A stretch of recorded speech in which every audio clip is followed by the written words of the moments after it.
Mari kita berdoa. Bapak yang ada di surga, kami datang untuk mau belajar kebenaran-Mu tentang diselamatkan oleh kasih karunia. Kami rindu melalui belajar ini ya Tuhan. Tuhan dipermuliakan di dalam hidup kami. Kami makin bersyukur menjadi orang yang percaya kepada Tuhan Yesus, dan kami bersyukur untuk anugerah yang mengubah hidup kami, anugerah yang memperbaharui hidup kami, anugerah yang membawa kami kepada kemuliaan demi kemuliaan, anugerah yang membuat hidup kami bernilai dan berarti. Kami sungguh sangat bersyukur untuk malam hari ini. Terima kasih untuk saudara yang hadir pada malam hari ini. Kami mohon Tuhan dipermuliakan. Tuhan urapi hamba-Mu, pakai mulut bibirnya, tambahkan dan kurangi seperti yang Kau mau. Biarlah Roh Kudus berkarya sepenuhnya di dalam waktu ini. Dalam nama Tuhan Yesus kami sudah berdoa. Amin. Amin. Ya, saya unmute dulu ya. Oke.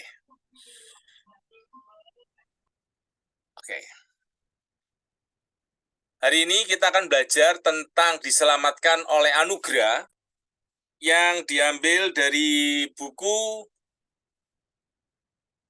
yang ditulis oleh Anthony Huckema. Ya.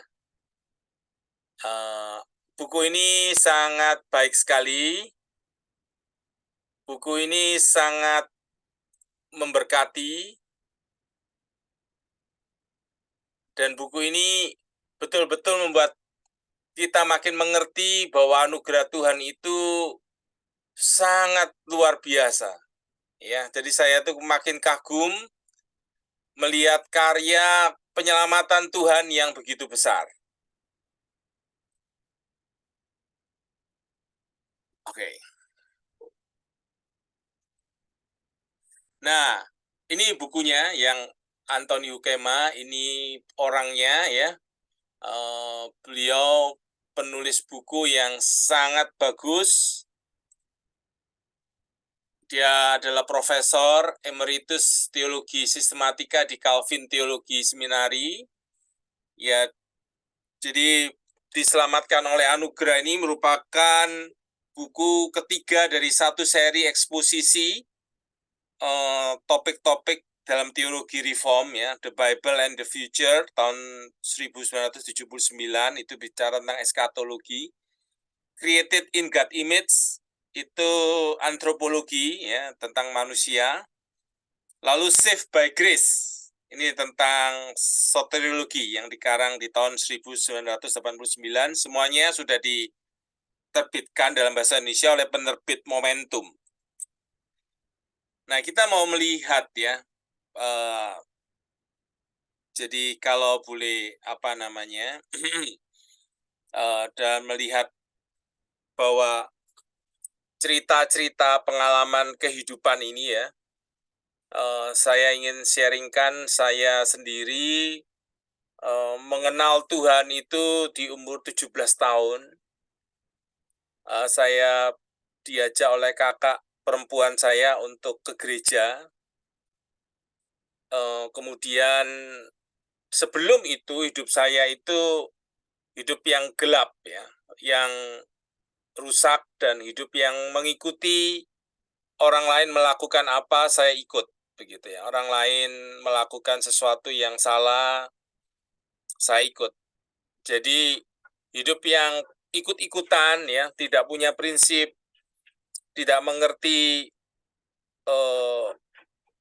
apa yang sungguh-sungguh bernilai dalam hidup ini. Jadi belajar ya asal-asalan. Lalu kemudian udah berani mencuri di usia SD, SMP begitu ya.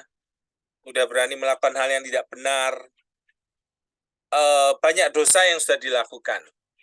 Tapi bersyukur ketika umur 17 tahun itu saya pergi ke gereja dan dibawa oleh kakak perempuan yang dia mengalami masalah begitu ya dalam percintaan, lalu kemudian sebagai hiburan atau itu dia ke gereja dan saya diajak.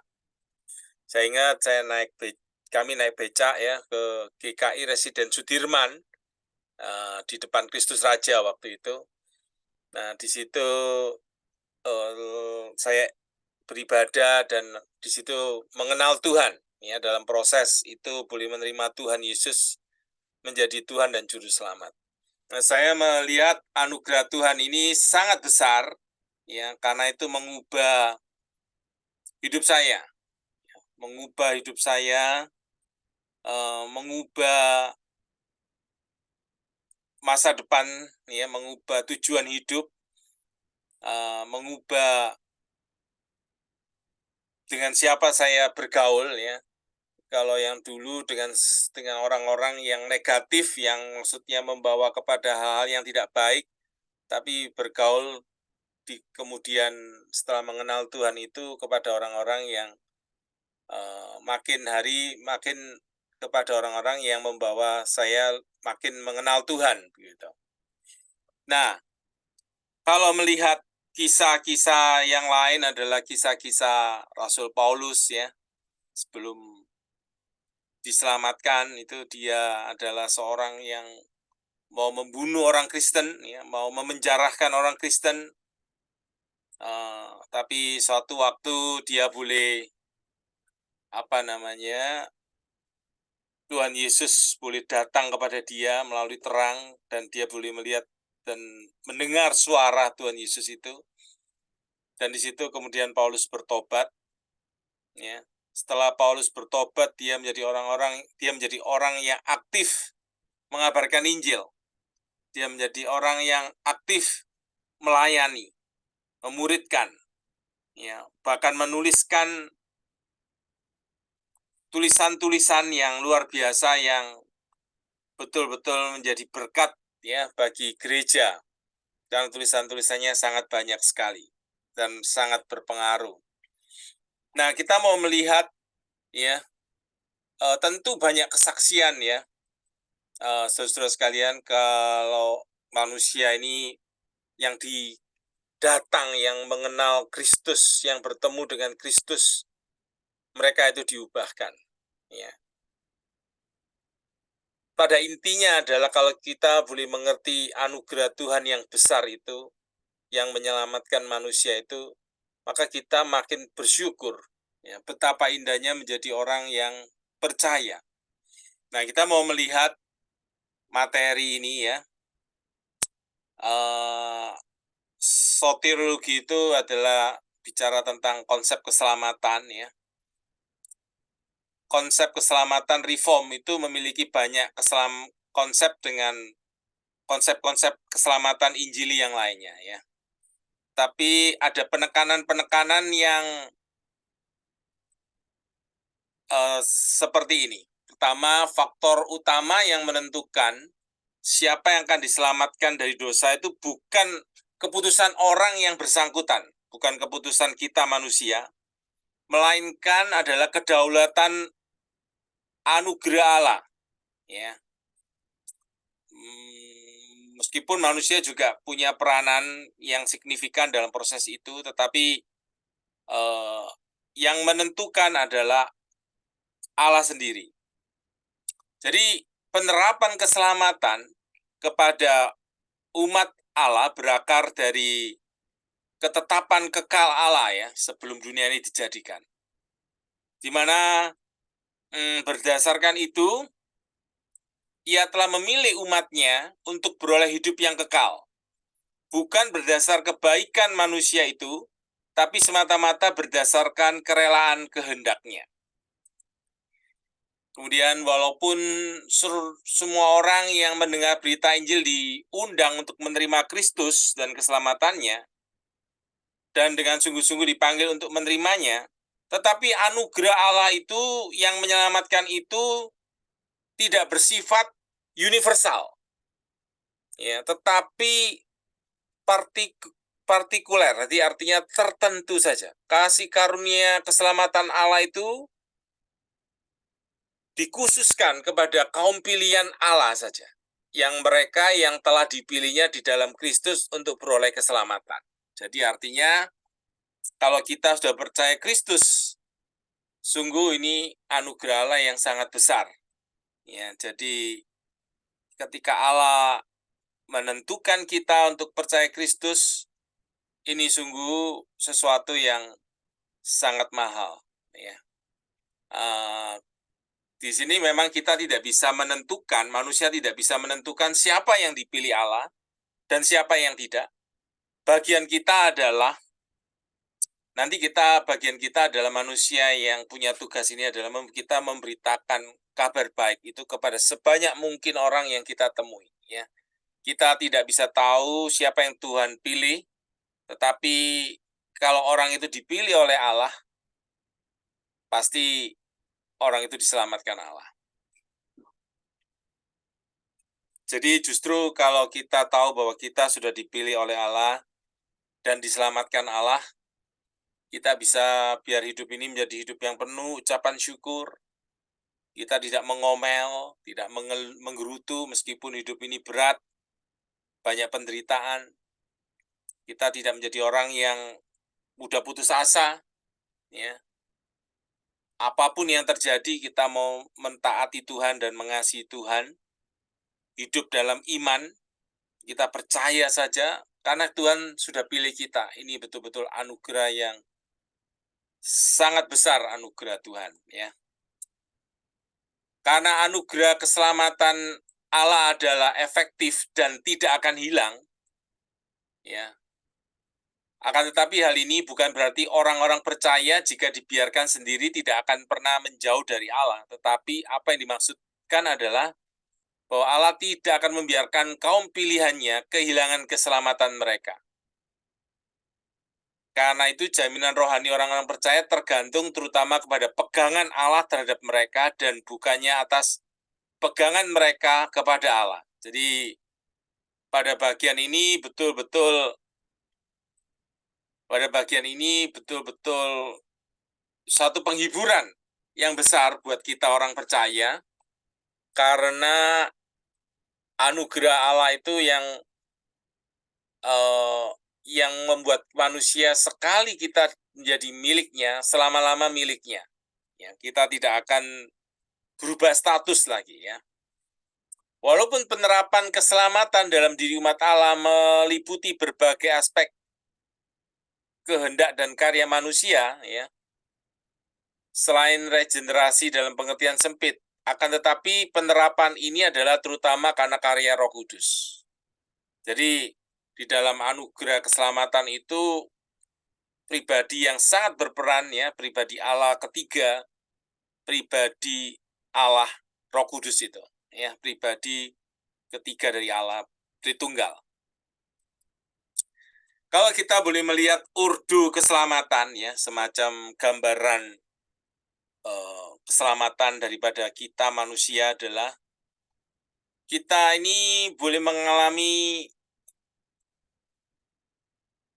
panggilan Allah, ya, panggilan Allah yang efektif, kita boleh percaya, mendengarkan Injil, ya. Lalu setelah itu kita mengalami regenerasi, kelahiran baru. Nah, ini bicara hidup baru, ya. Indah sekali ini, ya, konsep ini. Jadi ketika kita dilahirbarukan oleh Tuhan, waktu kita mendengarkan kabar baik itu, lalu kemudian kita memiliki hidup baru, berarti bukan lagi hidup lama. Lalu kita bertobat. Kita bertobat yang pertama untuk kita datang kepada Tuhan, ya, beriman kepada Kristus. Nah, dalam istilah konversi, ya, pertobatan yang bersifat pertama kali, ya, untuk terima Tuhan, mengandalkan Tuhan Yesus sebagai Tuhan dan Juru Selamat, hidup kita memiliki arah yang baru. Nah, kemudian di dalam waktu atau di dalam gambaran keselamatan yang lain adalah kita mengalami pembenaran. Ya, pembenaran. justification. Nah, di situ status kita baru. Nah, di situ di dalam status yang baru ini kita betul-betul tidak pernah lagi kehilangan status baru kita ya. Lalu kemudian ada pengudusan. Ya, ini artinya kita terus mengalami pertobatan yang terus-menerus, pembaharuan yang bersifat progresif, makin maju, makin kudus, makin baik. Lalu kita kemudian juga dalam anugerah keselamatannya itu kita juga mengalami boleh bertekun dalam iman sampai kita bertemu dengan Tuhan. Ya, kebaharuan yang tetap atau istilahnya kita tidak pernah lagi kehilangan iman kita karena Tuhan memegang kita. Ya, ini satu gambaran yang luar biasa ya. Rekan-rekan, ini satu bagian ini ya, itu bisa menjadi satu seminar, ya, bisa menjadi beberapa kali pembahasan, ya. Nah, hanya kali ini kita akan melihat sebuah rangkuman garis besar tentang keindahan keselamatan, tentang anugerah keselamatan ini, ya. Kita bisa memiliki gambaran besarnya, ya, dan keindahannya. Nah, kalau Antonio Gema memberikan perbedaan-perbedaan ya untuk gereja-gereja kekudusan ya, mereka konsepnya secara umum itu ada konversi, pembenaran, lalu pengudusan. Kalau ada gereja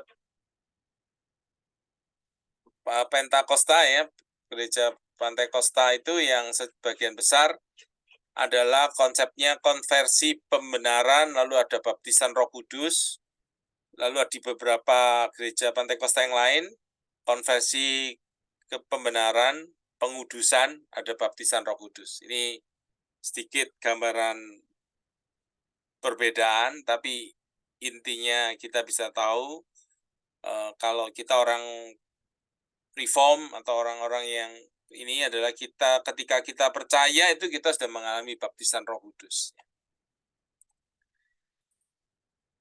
Nah, kita mau melihat tentang peranan Roh Kudus ya. Peran utama Roh Kudus dalam proses keselamatan kita adalah menyatukan kita dengan Kristus. Sangat indah sekali. Ya, sangat indah sekali. Kita manusia boleh disatukan oleh Kristus. Ya, di dalam 1 Korintus 12 ayat 13, sebab dalam satu roh kita semua telah dibaptis menjadi satu tubuh, dan kita semua diberi minum dari satu roh. Tubuh yang satu ini adalah Kristus, ya. Jadi kita yang sudah percaya Kristus, kita disatukan menjadi tubuh Kristus. Nah, Roh Kudus sebagai pencipta keselamatan kita, ya. Roh Kudus itu yang meregenerasi, memberikan kelahiran baru, ya. Dalam Yohanes 3 ayat 5, aku berkata kepadamu, kata Yesus kepada Nikodemus, sesungguhnya jika seorang tidak dilahirkan dari air dan roh, ia tidak dapat masuk ke dalam kerajaan Allah. Jadi kalau kita bisa lahir baru, ini adalah pekerjaan dari Roh Kudus. Ini suatu misteri, ya, misteri, suatu hal yang luar biasa, ya. Dan begitu juga ketika kita berbalik kepada Allah, bertobat, menerima Kristus, ya, itu juga pekerjaan Roh Kudus. Roh Kudus memberikan, ketika kita mendengar firman Allah, timbullah iman dalam hati kita bertobat, kita menerima Yesus sebagai Tuhan dan Juru Selamat kita, karena kita tahu kita pasti akan dihukum masuk neraka, karena kita manusia berdosa, ya, tapi ketika kita tahu bahwa Yesus sudah mati untuk kita, Kita mau menerima Dia sebagai Tuhan dan Juru Selamat. Roh juga memberikan kepada kita jaminan keselamatan, ya, yang merupakan salah satu tanda paling penting dari iman yang sehat, ya. Dalam Roma 8 ayat 16, Roh itu bersaksi bersama-sama dengan roh kita bahwa kita adalah anak-anak Allah. Jadi tidak mungkin orang bisa memiliki kepastian keselamatan kalau Roh Kudus itu tidak ada di dalam hatinya. Jadi Roh Kudus ini yang menolong kita boleh punya kepastian bahwa saya ini diselamatkan, ya. Nah, kemudian Roh Kudus juga mengerjakan pembenaran, ya. Salah satu berkat dari pembenaran adalah kita diadopsi menjadi anak-anak Allah. Lalu kemudian kita juga mengalami pengudusan, ini pekerjaan Roh Kudus, ya. Kita makin dikuduskan. Roh Kudus itu terus juga bekerja untuk supaya kita punya iman, ya. Jadi Roh Kudus yang diberikan itu kepada kita itu dalam ungkapan Alkitab adalah sebagai metrai.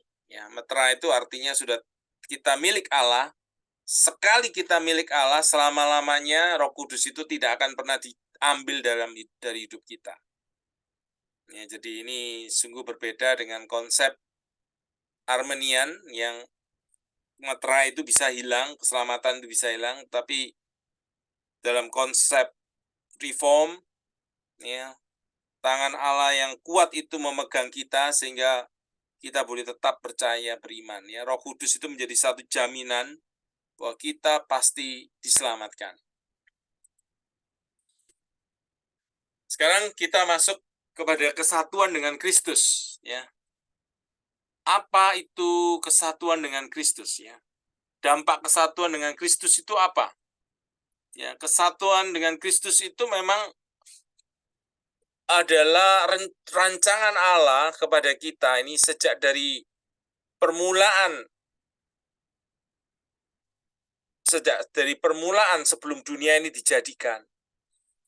Kristus, Allah Bapa, Allah Putra, Roh Kudus ini sudah merancang untuk kita umatnya ini menjadi satu dengan Kristus dalam masa hidup di dunia ini sampai kekekalan.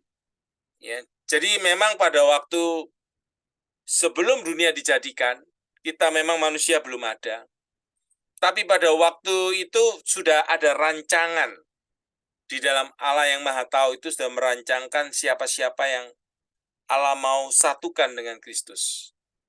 Nah, ketika kita dilahirkan, lalu kita percaya kepada Kristus, disitulah kesatuan dengan Kristus itu terjadi dan selama-lamanya setelah kita meninggal pun kita akan bersatu dengan Kristus. Nah, kesatuan Kristus yang ada di dunia ini ketika orang itu percaya Kristus, ketika kita masih di dunia, kesatuan dengan Kristus diwujudkan dengan kelahiran baru. Ya. Nah, kesatuan dengan Kristus juga diwujudkan dengan pertobatan kita untuk terima Dia. Lalu kesatuan dengan Kristus juga diwujudkan dengan pembenaran. Di hadapan Allah kita dibenarkan. Ya, Allah memandang kita orang benar. Karena Allah Bapa memandang Kristus, ya, sebagai korban yang sempurna. Sehingga kita di hadapan Allah dipandang orang benar dan orang kudus. Lalu kesatuan dengan Kristus juga dinyatakan dengan hidup kita makin kudus. Lalu kita terus bertekun dalam iman kita, ya. Kesatuan dengan Kristus dinyatakan dengan kita mati di dalam Kristus. Artinya kita mati di dalam dosa-dosa kita. Lalu kemudian kita akan dibangkitkan dengan Kristus. Ini bicara eskatologi, ya, di waktu yang akan datang. Nantinya kita akan dimuliakan dengan Kristus dalam kebahagiaan kekal di dunia yang baru, ya, di surga dan di dunia yang baru. Sangat bersyukur sekali, ya, saudara-saudara, kesatuan dengan Kristus ini direncanakan sejak kekekalan, ditetapkan untuk berlanjut secara kekal. Jadi ini satu keindahan yang luar biasa sekali, ya. Arti kesatuan kita dengan Kristus itu apa? Artinya saya ada di dalam Kristus, Kristus ada di dalam saya serupa, makin serupa dengan Kristus, dan saya bersama Kristus dalam hidup ini, ya. Sekarang ini saya melayani, saya memberitakan materi-materi kebenaran. Ini adalah aktivitas Kristus, ya. Saya bersama Kristus mengerjakannya. Jadi bukan oleh kuat, bukan oleh gagah, tapi oleh Kristus yang memberi hikmat, oleh Roh-Nya yang memampukan, ya. Jadi pelayanan kabel ini adalah pelayanan yang ingin menguatkan kehidupan keluarga, membagikan materi-materi yang berdasarkan firman Allah, ya, diintegrasikan dengan penemuan-penemuan riset-riset yang boleh bermanfaat. Nah, saya tahu itu semua adalah pertolongan Tuhan. Berikutnya adalah bagian panggilan Injil, ya. Panggilan Injil. Bukan hanya keinginan saya sendiri agar masing-masing dari kita semua berpaling dari dosa dan kembali kepada Allah, sehingga dapat diselamatkan. Tetapi ini juga adalah keinginan Allah. Allah tidak berkenan kepada kebinasaan siapapun yang saat ini tidak hidup sesuai dengan kehendak-Nya. Allah menginginkan kita berpaling dari jalan kita sekarang dan beroleh hidup. Itulah sebabnya Allah menyampaikan keinginannya melalui saya, seperti yang saya katakan kepada kita semua. Berilah dirimu diperdamaikan dengan Allah. Nah, di bagian panggilan efektif, ya, kita adalah pendosa yang terhilang.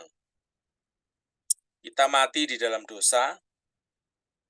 Karena kita mati dalam dosa, kita tidak dapat menghidupkan diri kita sendiri, ya. Jadi orang mati tidak bisa menghidupkan diri sendiri.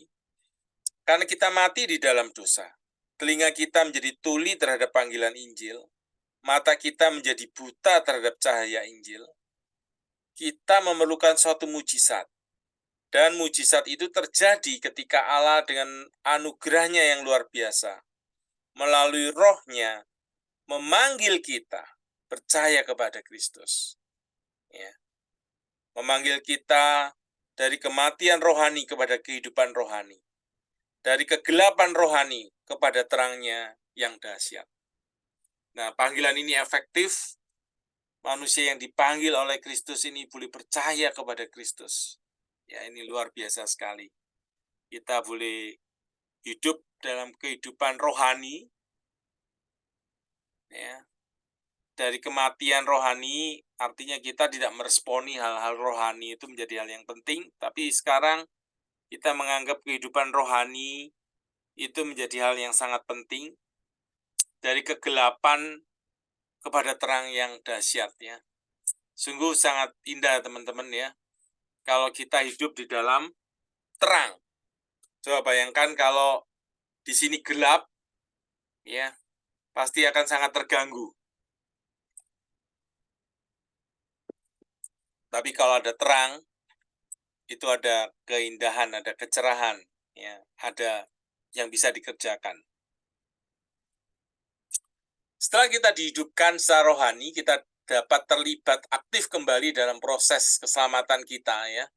Nah, setelah itu kita manusia boleh punya tanggung jawab untuk aktif dalam bertobat, beriman, hidup kudus, bertekun, ya.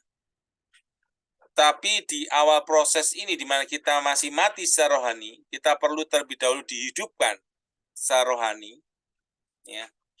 Kita memerlukan pertolongan mujizat untuk keluar dari kubangan dosa yang gelap, yang jika ditinggalkan sendiri, kita pasti akan tenggelam di dalamnya. Ya, kalau kita tidak dapatkan kasih karunia Allah yang menghidupkan kita, kita akan tenggelam di situ. Ya. Inilah yang disebut dengan panggilan efektif. Ini panggilan yang sangat agung ya, karena itu biar kita memuji-muji Allah, karena Allah boleh memanggil kita menjadi anak-anaknya. Ada tulisan yang indah sekali ya, aku mencari Allah dan kemudian aku tahu Dia yang membawa hatiku mencarinya. Dia mencariku, sesungguhnya bukan aku yang mendapatkan engkau, juru selamatku, bukan, sebaliknya akulah yang engkau temukan. Jadi Tuhan yang mencari kita, Tuhan yang menemukan kita ya. Di bagian regenerasi ya, regenerasi ini kelahiran baru. Jadi jelas ya, tadi sebetulnya inti daripada materi kita adalah keselamatan Allah itu yang anugerah yang menyelamatkan itu sangat indah ya. Manusia boleh mengalami panggilannya, lalu boleh percaya kepada Kristus. Ketika percaya kepada Kristus, mengalami apa yang disebut dengan regenerasi. Ya, ini bagian dari bagaimana anugerah keselamatan itu bekerja ya. Kita ini mengalami kerusakan total ya, seperti mayat, karena dosa sangat merusak seluruh aspek kehidupan kita. Nah, mayat itu tidak mungkin dapat memberikan kehidupan biologis. Ya, jadi kita tidak mungkin menghidupkan diri kita sendiri. Nah, di situ karya Roh Kudus, karya Allah bekerja. Ya, ketika kita mendengarkan Injil, kemudian Allah memberikan kelahiran baru kepada kita, ya, dari pekerjaan Roh Kudus. Terjadilah perubahan seketika ya, dari kita yang mati menjadi hidup. Ya, ini perubahan yang terjadi secara supranatural, betul-betul luar biasa, ya, supranatural dan radikal, ya.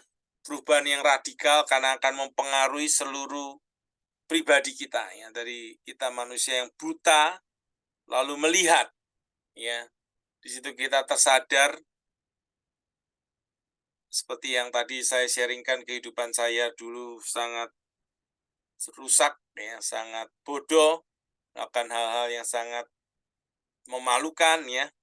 Tapi kemudian sekarang boleh melihat apa yang benar, apa yang berguna, apa yang mulia, ya, apa yang bernilai. Jadi itu mempengaruhi seluruh aspek kehidupan. Lalu berikutnya kepada pertobatan, ya. Jadi setelah lahir baru, kemudian terjadilah pertobatan, ya. Pertobatan ini bicara tentang pencerahan atau iluminasi dalam pikiran kita, di mana kita mengenali dosa yang sebagai hal yang tidak memperkenankan Allah, lalu kita menyesal atas dosa-dosa kita, ya. Bukan sekedar kesedihan karena akibat dosa yang pahit, tapi betul-betul menyadari hidupku ini sudah menyakiti hati Tuhan. Kemudian kita mengaku dengan rendah hati akan dosa-dosa kita yang kepada Allah dan sesama manusia karena sudah melukai mereka. Kemudian ada membenci dosa, ya, dan meninggalkannya. Kembali kepada Allah yang adalah Bapa itu, ya, dengan iman. Kita percaya Dia dapat mengampuni dosa kita.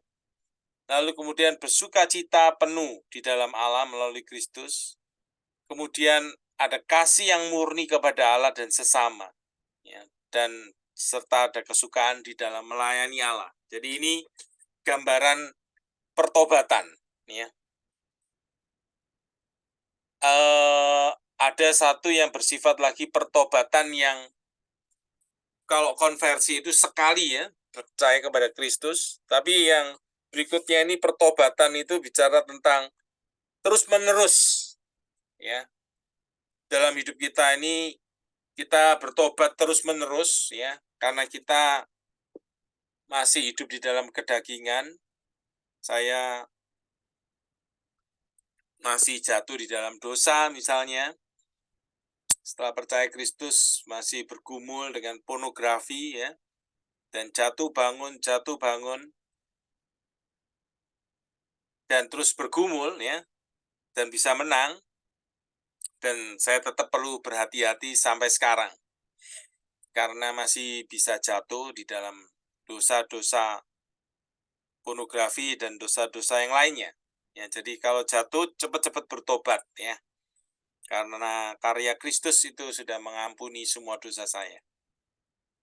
Kemudian masuk kepada iman, ya, jadi artinya anugerah Allah yang menyelamatkan itu membangkitkan iman kita. Ya. Iman itu kalau dalam PL itu ada pakai bahasa hemin, batah, dan kasah.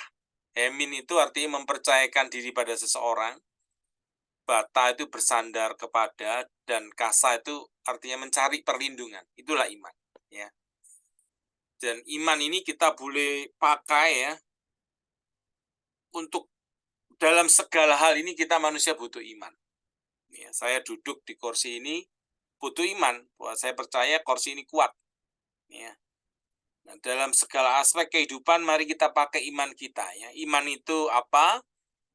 Ada 3 aspek iman, yaitu pengetahuan, persetujuan, ya misalnya pengetahuan kita tahu Yesus itu Tuhan, Dia juru selamat, ya, Dia Tuhan, Dia juru selamat. Saya bersetuju, ada persetujuan, dan trust, ya, mempercayakan hidup saya kepada Kristus sebagai juru selamat. Jadi ada pengetahuan, persetujuan, dan trust. Ya. Saudara sekalian, ini saya hanya mengambil inti-inti saja dalam tiap bab. Ya, kalau saudara minat, saudara bisa membaca buku Diselamatkan oleh Anugerah ini yang ditulis oleh Anthony Huckema, yang sudah diterjemahkan oleh Momentum. Inti misteri iman, yaitu iman itu sebagai karunia Allah. Ya. Dan iman sebagai Tuhan mengaruniakan iman kepada kita ketika kita mendengar firman Allah, iman kita bertumbuh. Tapi juga iman adalah tugas manusia.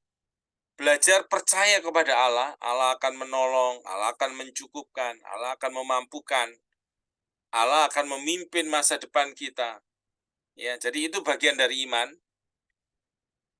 Kita melangkah dengan langkah-langkah iman ya, mengerjakan tugas-tugas kita, melangkah di dalam pelayanan yang kita kerjakan, atau dalam pekerjaan ya, kita mengambil langkah-langkah iman ya, dalam teman hidup, dalam membesarkan anak.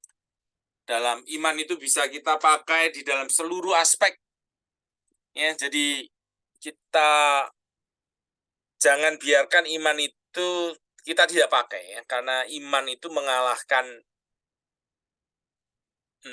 tantangan-tantangan kehidupan ya, dalam masa yang gelap, sulit, kita percaya ada terang di sana ya. Jadi itu iman kita dalam menghadapi dunia yang gelap, kehidupan yang penuh penderitaan. Kita percaya ada terang Tuhan, ada kebahagiaan kekal ya yang Tuhan sediakan. Jadi kita boleh tetap terus melangkah. Lalu masuk dalam pembenaran ya, di Roma 3 ayat 21 sampai 28 ya, ini dasarnya.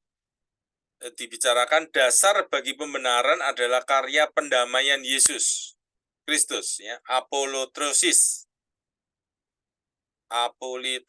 dan hilasterion. Ini dalam bahasa Yunani-nya. Apolitrosis adalah kata yang diterjemahkan menjadi penebusan di dalam ayat 24 ya dari Roma ini. Penebusan dalam Kristus Yesus. Pengertiannya adalah penebusan itu artinya seorang yang membeli kembali seorang budak ya. Dan memberikannya kemerdekaan. Jadi ada budak di dalam pasar budak kalau di dalam zaman waktu-waktu itu ya, di pasar Romawi. Kemudian ada orang yang mau membeli budak itu, dan budak itu diberikan kemerdekaan karena sudah dibayar oleh sejumlah tebusan uang. Nah, gambaran itulah yang dipakai untuk kita tentang kita ini sudah dibenarkan di hadapan Allah, yaitu Yesus menebus kita dengan membayar tebusan, ya, kita yang terikat oleh dosa, iblis, dan maut, kita yang terikat, ya, kita yang tidak berdaya, Kristus sudah membayar kita boleh menjadi miliknya dengan membayar dengan harganya, dengan darahnya yang mahal. Ya, kemudian kata yang kedua adalah hilastrion, yaitu pendamaian, ya, propitiation. Itu artinya murka Allah itu murka kepada manusia karena dosa-dosa kita untuk membereskan masalah murka Allah itu perlu ada keadilan Allah yang dipuaskan. Nah, di situ pengorbanan Kristus inilah yang memuaskan murka Allah itu. Ya, Allah murka terhadap dosa. Nah, ada pengorbanan, ya, ada sacrifice, pendamaian, sehingga Kristus, ya, yang telah ditentukan Allah menjadi jalan pendamaian karena iman dalam darahnya.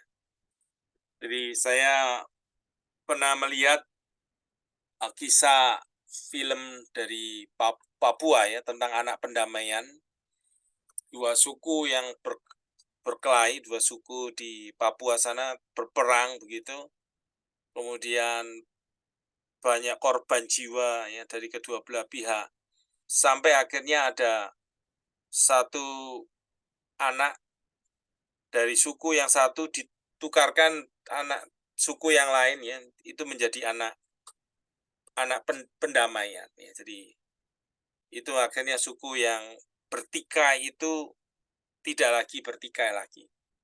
Nah, begitulah gambaran Kristus sudah membayar mahal dengan darahnya sendiri sehingga murka Allah itu tidak lagi dijatuhkan kepada kita orang berdosa karena kita sudah terima Yesus, terima karya pengorbanannya itu.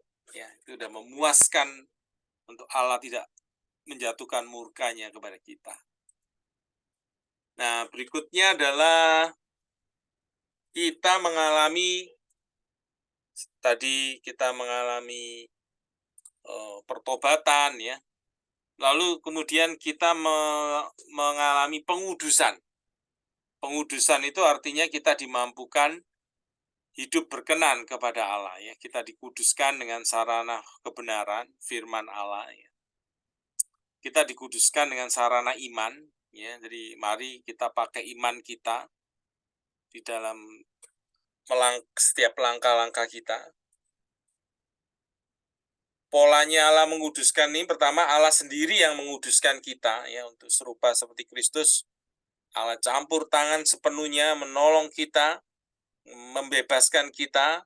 Nah, setelah itu kita ambil tanggung jawab kita, ya. Setelah kita dibangunkan, dihidupkan dengan kelahiran baru, kita lalu ambil tanggung jawab makin serupa seperti Kristus dengan hikmat yang daripadanya, ya. Pengkudusan ini ada definitif, artinya karya Roh Kudus menyebabkan kita mati bagi dosa dan dibangkitkan bersama Yesus jadi ciptaan baru. Juga progresif, ya, karya Roh Kudus yang terus-menerus menyucikan kita, ya. Jadi artinya makanya ada konsep already and not yet. Artinya Kristus sudah menguduskan kita, tapi masih belum selesai pengudusannya itu, ya. Not yet itu masih terus disempurnakan sampai kita bertemu dengan Dia.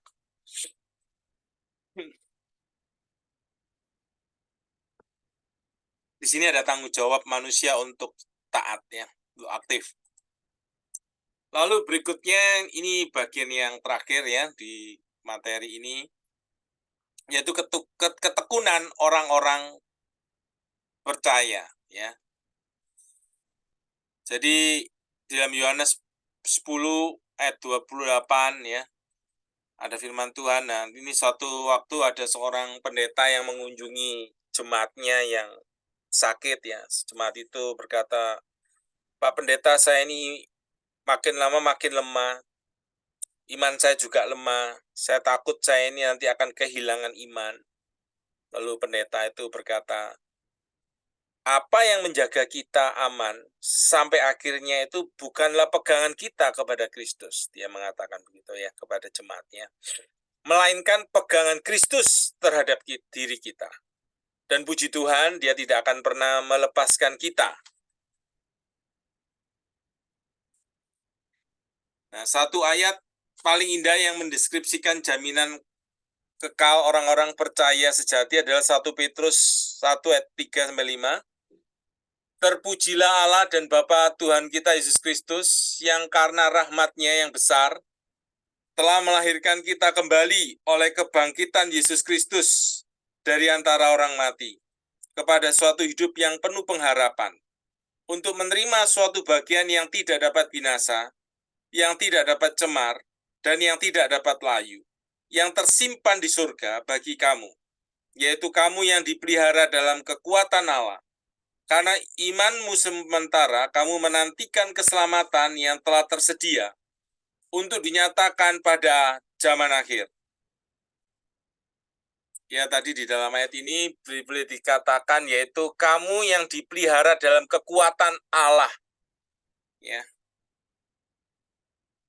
Jadi Allah sendiri yang memelihara dengan kekuatannya supaya kita boleh terus beriman kepada Tuhan. Ya, sungguh sangat bersyukur sekali. Lalu di dalam Canon of Dort ya, yang dibuat di tahun 1618 sampai 1619, di artikel ke-6-nya mengatakan bahwa Allah yang kaya akan rahmat menurut tujuan pemilihannya yang tidak berubah, tidak mengambil Roh Kudus-Nya secara total dari umat miliknya.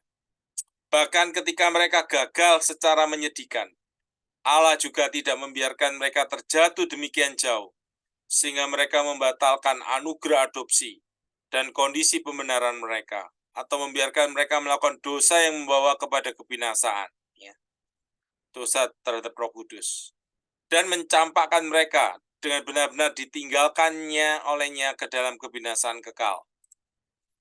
Di artikel yang ke-7 dari Canon of Dort, mempertahankan bahwa Allah secara pasti dan efektif akan memperbaharui umatnya yang telah terjatuh ke dalam dosa yang serius itu kepada pertobatan melalui firman dan rohnya. Kemudian di artikel 8 yang menggarisbawahi bahwa fakta bahwa pemeliharaan atas umat Allah secara menyeluruh adalah disebabkan oleh anugerah Allah. Jadi bukan dengan jasa perbuatan baik atau dengan kekuatan mereka sendiri, melainkan dengan kasih setia Allah yang sebenarnya tidak layak untuk orang-orang percaya sejati terima. Mereka tidak membatalkan iman dan anugerah secara total, juga tidak akan tetap berada dalam kejatuhan mereka sampai akhirnya dan terhilang. Jika dilihat dari diri mereka sendiri, maka hal ini pasti akan terjadi dengan mudah. Tetapi dengan melihat kepada Allah, hal ini tidak mungkin terjadi. Ya, jadi artinya kalau melihat kepada kita manusia yang lemah ini, itu betul-betul mudah bahwa kita tidak akan mampu untuk diselamatkan. Ya, tapi karena melihat kepada Allah yang setia, Maha Kuasa, Maha Kasih, ya. Jadi hal itu menjadi tidak mungkin. Ya, karena rencana Allah tidak berubah, janjinya tidak pernah gagal. Kalau dia memberikan hidup kekal, pasti itu hidup kekal, ya. Tidak mungkin putus di tengah jalan hidup itu, ya, karena dosa-dosa kita. Panggilannya yang sesuai tujuannya tidak akan dibatalkan. Jasa penyelamatan Kristus dan juga karya perantaranya dan pemeliharaannya tidak akan dihapuskan. Pemeteraian oleh Roh Kudus tidak dapat dibatalkan atau dihapuskan. Saya pikir sangat indah sekali apa yang diberikan kepada kita, ya. Kasih karunia-Nya ini luar biasa. Oke, saya beri kesempatan Bapak Ibu boleh menambahkan dan bertanya, boleh melihat keindahan karunia keselamatan itu. Silakan kalau ada yang ingin bertanya, meresponi. Terima kasih untuk kehadiran dan kesempatan kita boleh belajar sama-sama ya. Silakan Bapak Ibu yang ingin meresponi sharing malam hari ini ya. Jadi kalau mau disingkat begitu ya, disamerikan bahwa karunia keselamatan Allah begitu indah. Allah memanggil kita menjadi orang percaya, sehingga kita boleh percaya kepada Kristus, mengalami kelahiran baru, kita mengalami persatuan dengan Kristus, ya. Kita mengalami pertobatan, konversi yang pertama untuk percaya Kristus dan beriman kepada Dia. Kita mengalami pembenaran, kita mengalami pengudusan yang bersifat terus-menerus, pertobatan yang terus-menerus, dan ada pemeliharaan kita orang percaya. Ya, itu gambaran yang lain lagi adalah jelas nanti di eskatologinya adalah kita terus dibangkitkan bersama Kristus dan mengalami pemulihan bersama Kristus selama-lamanya bersama Kristus. Ya, silakan rekan-rekan untuk memberikan respon, kita saling belajar satu dengan yang lain. Apakah ada pertanyaan-pertanyaan? Silakan. Atau ada yang ingin bersaksi pengalamannya bagaimana dulu percaya Kristus, bagaimana bisa percaya, juga boleh. Apakah ada Bapak Ibu yang ingin sharing, bertanya, atau menambahkan? Silakan.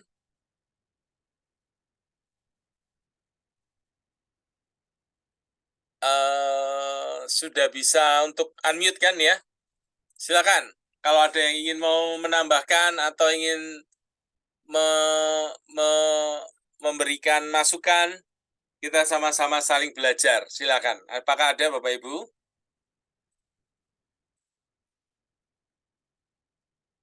Oke.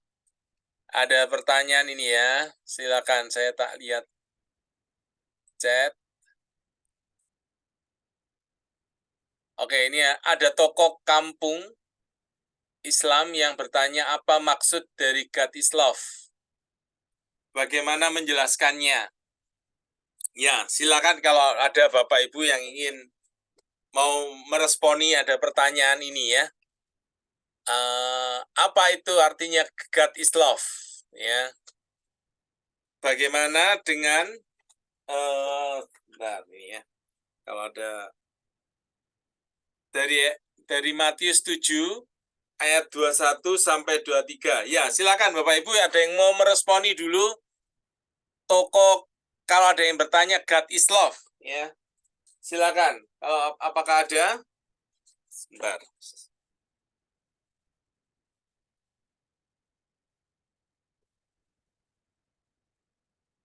Oke. Saya ambil Alkitab. Silakan Bapak Ibu, apakah ada yang mau meresponi tentang God is love itu apa dan bagaimana menjelaskannya? Silakan Bapak Ibu yang ingin meresponi. Saya mau lihat Matius 7 21 sampai 23. Silakan Bapak Ibu, apakah ada yang ingin meresponi God is love bagaimana? Oke. Buat saya kalau dikaitkan dengan anugerah keselamatan ini ya, kita boleh bersaksi ya tentang karya Kristus yang Allah yang menjadi manusia, mati buat manusia berdosa, memberikan anugerah keselamatan, pengampunan, yaitu kasih-Nya yang sangat besar kepada manusia yang berdosa, ya, kasih yang walaupun manusia berdosa melawannya, tetapi Dia tetap mengasihi kita, ya. Bagaimana menjelaskannya? Kita sama-sama model sharing begitu ya.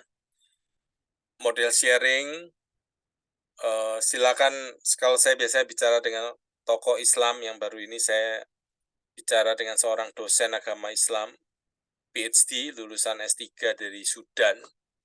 Saya bertanya, kemudian dari satu momen bicara tentang rahmat itu sebagai pintu masuk saya ceritakan kabar baik ya. Jadi akhirnya boleh menceritakan tentang karya Kristus ya yang mengampuni manusia berdosa ini. Oke, itu dulu yang Matius 7 ayat 21 sampai 23 ya, saya baca. Bukan setiap orang yang berseru kepadaku Tuhan, Tuhan akan masuk ke dalam kerajaan surga, melainkan orang yang melakukan kehendak Bapakku yang di surga. Pada hari yang terakhir banyak orang akan berseru kepadaku, Tuhan, Tuhan, bukankah kami bernubuat demi Tuhan, demi namamu, dan mengusir setan demi namamu, dan mengadakan banyak mujizat demi namamu juga. Pada waktu itulah aku akan berterus terang kepada mereka dan berkata, aku tidak pernah mengenal kamu, nyala dari hadapanku, hai kamu yang melanggar perintah Allah. Saudara yang dikasihi Tuhan, kalau kita melihat konsep dari ayat ini, tentu saya itu melihat ya, kalau kita melihat tafsiran sesuatu bagian ya, kita harus melihat Alkitab secara utuh, ya, doktrin yang sudah jelas. Nah, sesuatu yang jelas, konsepnya itu adalah menjelaskan yang kurang jelas, ya. Sesuatu yang sudah jelas, itu kalau konsep Alkitab dalam menerjemahkan adalah menjelaskan sesuatu yang kurang jelas. Nah, di sini ini bisa dimengertikan, ini Kristus menegur para pemimpin-pemimpin agama pada waktu itu, ya. Pemimpin-pemimpin agama yang tidak bertobat, ya, kembali garis bawahnya, tidak bertobat, tidak sungguh-sungguh menerima Tuhan, ya, mengasihi Tuhan. Jadi mereka ini tidak punya hati yang sungguh-sungguh takut akan Tuhan, ya. Kalau dalam bahasa kita sekarang, mereka tidak pernah lahir baru, tidak pernah sungguh-sungguh menjadi milik Allah, ya. Meskipun mereka melakukan ini dan itu, ya, melakukan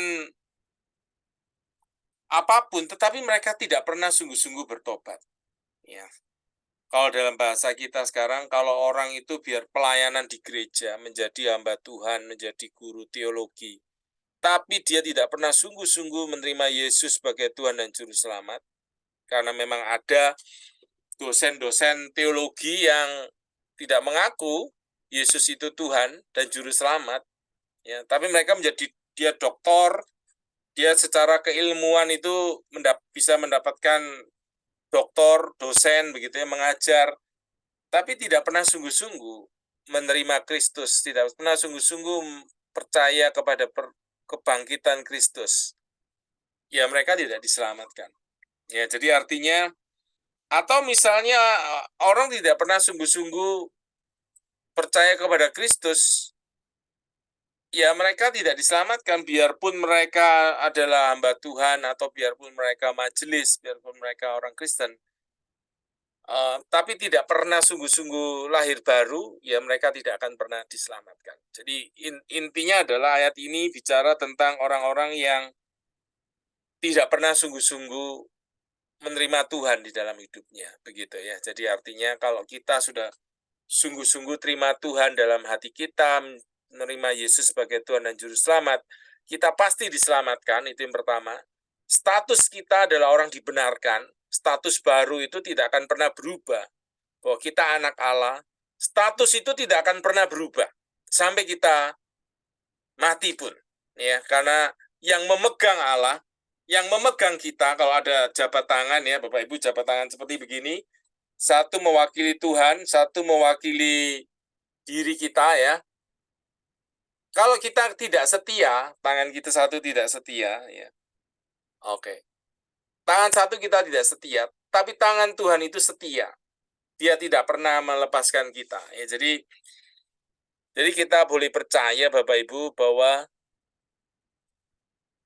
rancangannya tidak akan gagal. Apa yang dirancangkan Allah di dalam kekekalannya untuk kita terima Yesus bersatu dengan Kristus tidak mungkin digagalkan oleh dosa-dosa kita.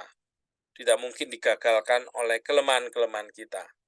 Pasti kalau kita menjadi miliknya, kita akan dihajar, kita akan dikembalikan untuk datang kepada Kristus. Jadi kalau ada pertanyaan, bagaimana dengan orang-orang yang pindah agama?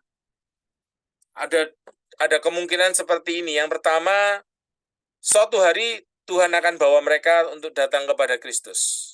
Ya, suatu hari. Ya, jadi saya pernah dengar kesaksian Pak Agustan itu yang orang hamba Tuhan yang menjadi kiai, menjadi ustadz. Lalu kemudian akhirnya dia mungkin di akhir hidupnya dia juga terima Yesus lagi, kita tidak tahu. Ya, ada lagi pendeta hamba Tuhan yang menjadi ustadz, di akhir hidupnya dia terima Yesus, kembali percaya kepada Kristus, ya, akhirnya setelah itu meninggal. Nah, saya percaya kalau dia sudah milik Tuhan, Tuhan itu akan bimbing untuk kembali, begitu. Tuhan akan bimbing untuk dia kembali kepada Kristus. Tapi kalau ada orang yang dari Kristen, ya dari hamba Tuhan atau apapun, dia lalu meninggalkan kekristenan kepada agama lain, lalu sampai mati terus dia di dalam agama itu, saya yakin memang dari awalnya dia sebetulnya tidak punya Kristus di dalam hati dan pikirannya. Ya, jadi karena memang Roh Kudus tidak ada dalam hidupnya. Ya. Kalau Roh Kudus ada di dalam hati kita, sekali kita udah dilahir barukan menjadi miliknya, kita akan dipelihara oleh tangan Allah yang kuat. Ya. Kesatuan Kristus, kesatuan kita dengan Kristus itu adalah rancangan Allah yang sebelum dunia dijadikan. Lalu waktu kita masih hidup ini, kita boleh percaya kepada Kristus, kita mengalami lahir baru, ya, kita mengalami pengudusan, pertobatan, iman, pembenaran, dan ketekunan. Setelah itu kita akan mengalami pemuliaan bersama Kristus.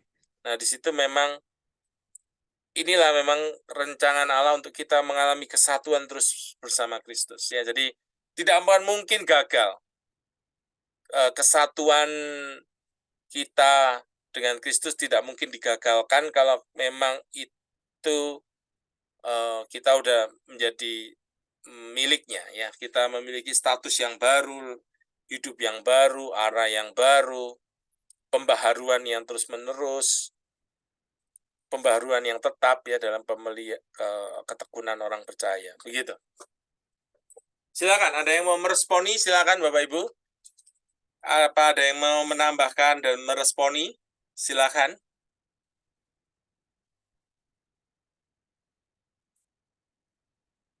Udah bisa ini kan ya, udah bisa unmute ya. Silakan Pak Edi, silakan Pak Edi. Tapi videonya nggak bisa ini, Pak. Oh, videonya nggak bisa ya? Oh, iya, ya, boleh. Ya, sudah boleh. Sudah Pak, silakan Pak, videonya. Iya. Ya, terima kasih Pak buat kesempatannya. Iya Pak. Saya akan menambahkan, tapi saya hanya menyimpulkan saja. Ya. Pada mulanya adalah manusia yang diciptakan Tuhan itu adalah sempurna. Karena apa? Karena waktu itu manusia ini bisa berhubungan, bisa komunikasi dengan Allah itu dengan ya gitu. Ya, waktu dia dalam dosa, hubungan itu terputus. Nah, begitu besar kasihnya Allah itu kepada manusia, dia ingin mengembalikan rancangan semula tadi itu supaya manusia ini bisa berhubungan lagi dengan Bapa. Jadi dia utus anaknya yang tunggal supaya tujuan penyelamatan Kristus itu hanya satu sebetulnya, mengembalikan rancangan Allah semula supaya manusia ini bisa berhubungan kembali. Itu sebetulnya yang garis besarnya di sana. Nah, hari ini manusia bisa berhubungan kembali kepada Allahnya sebetulnya. Itu betapa Bapa itu sangat mencintai kita. Itu yang sangat luar biasanya di sana. Karena apa? Malaikat aja jatuh di dalam dosa tidak ditulungi. Tapi manusia yang jatuh dalam dosa itu Bapak ini peduli. Nah, sampai dia mengaruniakan anaknya yang tunggal itu untuk kita. Ini sebuah kasih yang luar biasa. Jadi kalau Bapak aja mengasihi luar biasa sehingga kita bisa berhubungan kembali. Bagaimana respon kita hari ini gitu? Setelah mendapat kasihnya yang luar biasa itu. Dan itu yang sangat penting sebetulnya. Jadi kalau hari ini kita meresponinya dengan cuek, meresponinya dengan biasa-biasa aja, ya dia belum mengerti sebetulnya. Kalau andai kata Bapak tidak melakukan itu, hari ini kita tidak bisa berhubungan dengan Tuhan. Doanya terputus. Nah, manusia tidak bisa berusaha dengan kekuatannya sendiri sebetulnya. Itu aja Pak Daniel yang saya tambahkan, singkat, padat, dan sangat berarti. Ya, terima kasih. Terima kasih Pak Edi, sudah sangat ini ya, mendukung, bisa membagikan pendapatnya, membagikan sharingnya. Dan saya sangat setuju ya yang dibagikan Pak Edi, bahwa yang paling penting kita boleh memanfaatkan kasih karunia untuk kita boleh bersatu kembali dengan Allah Tritunggal ya, khususnya kita disatukan dengan Kristus. Nah, dikaitkan dengan kehidupan keluarga, karena kita adalah keluarga aktif belajar ya, ini komunitas keluarga aktif belajar, di dalam relasi dengan keluarga apa kaitannya ya, saya kaitkan begini ya, kita yang sudah memiliki Roh Kudus ini pribadi Allah yang hidup dan berkuasa ya, memberikan buah Roh Kudus. Ada kasih, sukacita, damai sejahtera, kesabaran, kemurahan, kebaikan, kesetiaan, kelembutan, dan penguasaan diri. Ya. Nah, ini kalau itu hadir di dalam hidup kita ya, kita dalam kehidupan keluarga itu bisa saling mengasihi. Ya, ada sukacita, ya, ada kebahagiaan, ada damai sejahtera, ada kesabaran. Saya yakin dengan buah Roh Kudus itu akan dapat menolong keluarga ini menjadi kuat. Ya, tentu buah Roh Kudus juga akan masuk dalam kehidupan seksualitas yang menjadi lebih baik ya. Pendidikan kepada anak menjadi lebih baik, apalagi kita dimasukkan dalam tubuh Kristus, di mana kita memperoleh pengajaran-pengajaran ya, Tuhan sediakan ada yang jadi mata, telinga, mulut. Nah, kita di situ dilengkapi oleh anggota tubuh Kristus yang lain, dapat pengajaran-pengajaran tentang bagaimana menjadi orang tua, bagaimana menjadi seorang suami, istri. Itu akan menolong kita untuk memperkuat kehidupan keluarga. Kita dikitari oleh orang-orang yang beriman, yang mengasihi Tuhan, yang memberikan contoh kehidupan keluarga itu bagaimana. Ya, di situ kita akan kuat ya. Jadi ketika kita ada masalah, kita boleh cari orang lain yang bisa menolong kita. Ya, untuk keluarga ini bisa bertahan, tetap baik, mencari solusi-solusi. Ya. Jadi dari sisi kelahiran baru, dari sisi pembenaran, dari sisi pertobatan yang terus-menerus, pengudusan, saya yakin itu sangat berpengaruh ya, sangat menguatkan satu kehidupan suami istri atau relasi di dalam keluarga kalau ada kelahiran baru ya. Jadi seseorang yang dipimpin oleh Tuhan, dikuasai oleh Tuhan, dipenuhi Roh Kudus, itu akan bisa membawa keluarga yang jauh dari Tuhan bisa datang kepada Tuhan, bahkan bisa memulihkan relasi-relasi ya kalau seseorang dipenuhi oleh Roh Kudus. Jadi di situ ya, begitu indah karya penyelamatan karunia Allah yang menyelamatkan ini ya, tidak hanya dia menyelamatkan kita dari masalah kematian kekal, hukuman kekal, tapi dia juga memulihkan kita dalam masalah keluarga, masalah-masalah pekerjaan kita, masalah relasi, ya, dan masalah-masalah yang lain. Ya, itu jadi kaitannya ya.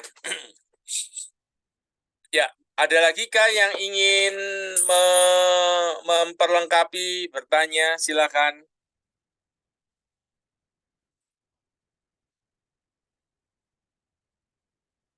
Ada yang ingin lagi memberikan tanggapan, silakan kalau ada. Atau ada kesaksian bagaimana dulu sebelum percaya Kristus dan bagaimana bisa percaya kepada Kristus juga boleh, pertobatan. Apakah ada rekan-rekan? Oke, kalau tidak ada, tidak apa-apa. Terima kasih banyak untuk kehadirannya. Saya sangat menghargai. Minggu depan rencananya akan diisi oleh penginjil Heren ya, yang menulis buku tentang masalah pornografi. Jadi minggu depan penulisnya yang akan mengisi ya tentang masalah pornografi ya. Jadi ini kita langsung penulisnya yang bicara langsung ya dari Surabaya. Terima kasih Bapak Ibu untuk kehadirannya. Sekali lagi saya akan tutup di dalam doa. Mari kita akan berdoa. Bapak dalam surga, kami berterima kasih untuk waktu ini. Kiranya Tuhan memberkati Pak Edi, Jovi, Anton, Pak Sugiarto, Ibu Deborah, Verla dan Verna, Nora, dan Evi Situharja. Berkati Tuhan, kami semua yang melihat materi ini, berkati supaya Tuhan menguatkan keluarga kami, menguatkan iman kami, meneguhkan iman kami, memberkati pekerjaan dan pelayanan kami. Kiranya berkat dari Allah Bapa, kasih dari Kristus dan persekutuan dari Roh Kudus memberkati kita dan akan meneruskan karya-karya yang indah melalui hidup kita ini. Di dalam nama Tuhan Yesus kami mengucap syukur. Amin. Terima kasih Bapak Ibu yang dikasihi Tuhan. Tuhan memberkati kita semuanya.